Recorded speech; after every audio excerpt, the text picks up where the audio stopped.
Jadi apa sih itu self-efficacy? Pada tahun 1977, psikolog Kanada yaitu Profesor Albert Denura memperkenalkan self-efficacy. Konsep self-efficacy sendiri adalah keyakinan terhadap kemampuan dalam diri untuk melakukan atau mengatasi suatu hal.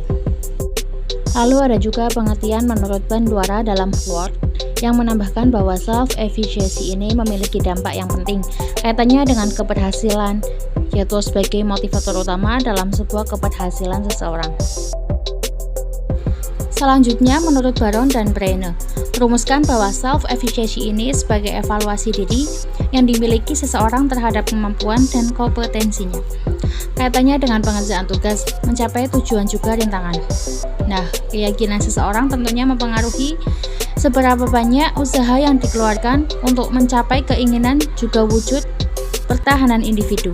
Seperti berapa lama dia tahan terhadap rintangan atau kegagalan yang diterimanya dalam proses mencapai tujuan masa depan. Dari pengertian-pengertian tadi dapat disimpulkan bahwa self-efficacy ini sangat penting untuk dimiliki seorang individu. Untuk rasa percaya diri dan keyakinan dalam diri tentunya sangat berpengaruh terhadap orientasi masa depan. Apa sih faktor rendahnya self-efficacy di dalam diri seseorang? Untuk yang pertama, pengalaman performansi. Rasa nggak? Rasa percaya sama kemampuan diri itu sering naik turun ketika kita laluin keberhasilan dan kegagalan dalam hidup. Yaps, inilah salah satu faktor self-efficacy kita mengalami hal tersebut. Pengalaman yang udah kita lalui secara otomatis bisa menjadi pendorong atau penyebab turunnya self-efficacy. Dari keberhasilan, kita bisa menjadi semakin yakin terhadap diri kita sendiri. Sedangkan apabila gagal, bisa timbul dua opsi, termotivasi atau rasa ingin menyerah. Yang kedua, pengalaman vikarius. Pengalaman vikarius atau modeling sosial seperti lihat dia keren banget, masih muda, berbakat, dan udah sukses. Nah, faktor lain yang mempengaruhi rendahnya self-efficacy adalah dari panutan kita loh. Tentunya, ketika melihat panutan kita berhasil, kita akan menjadi termotivasi untuk ikut maju. Namun ketika sang panutan kita mengalami kegagalan, akan menimbulkan perasaan dalam diri seperti, dia aja yang hebat gak bisa, apalagi aku. Hal ini pun berlaku dari lingkungan kita ya, dimana ketika kita mengamati kegagalan orang lain atau orang di sekitar kita mengalami kegagalan, itu bisa menjadi hal menurunnya self-efficacy.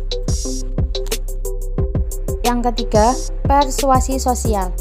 Persuasi sosial atau pengaruh yang diberikan oleh seseorang. Pengaruh seperti apa? Bisa secara belak-belakan atau tersembunyi ya. Contohnya dalam bentuk dukungan atau pernyataan negatif. Dengan mendengar hal-hal negatif tentang dirinya, tentunya hal tersebut berdampak terhadap self-efficacy dalam diri. Yang terakhir, keadaan emosi. Kemungkinan hal ini menjadi salah satu musuh terbesar kita loh. Keadaan emosi yang mengikuti atau kadang ketika kita lagi lakuin kegiatan tentunya berdampak terhadap efikasi di dalam diri. Emosi yang kuat, takut, cemas, dan stres bisa menjadi penyebab turunnya self-efficacy yang dimiliki seseorang. Bagaimana sih caranya meningkatkan self-efficacy? Yang pertama, belajar dari sebuah kegagalan. Sesuai dengan faktor rendahnya self-efficacy, sebuah kegagalan bisa menjadi penyebab turunnya self-efficacy di dalam diri. Maka dari itu, belajar dari sebuah kegagalan merupakan hal yang penting. Mundur dan menyerah bukanlah sebuah jawaban. Jadikanlah kegagalan sebagai motivasi dan kesempatan untuk berubah menjadi lebih baik lagi. Yang kedua, mengamati keberhasilan seseorang.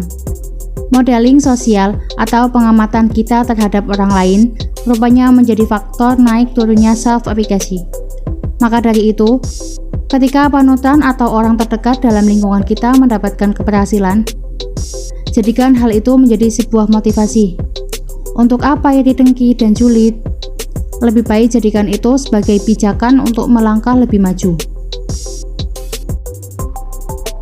Yang ketiga, mencari feedback positif. Kita akan lebih bersemangat ketika membaca hal-hal positif seperti semangat, jangan pantang menyerah, yuk bisa yuk, tidak ada kata terlambat untuk memulai. Meski terkesan simpel, Tapi pernyataan serta feedback positif memiliki pengaruh dalam meningkatnya self-efficacy. Maka dari itu, perlu dari kita untuk menyaring ujaran-ujaran yang bisa kita baca atau dengar.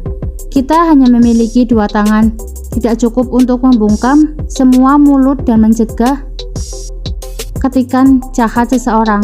Tapi dengan dua tangan itulah kita bisa menutup telinga dan menutup mata untuk memilih apa yang ingin kita baca dan dengar. Dan yang keempat, kelola pikir dan emosi. Setelah kita tahu sebelumnya, kondisi emosi sangat berpengaruh terhadap self-efficacy yang kita miliki.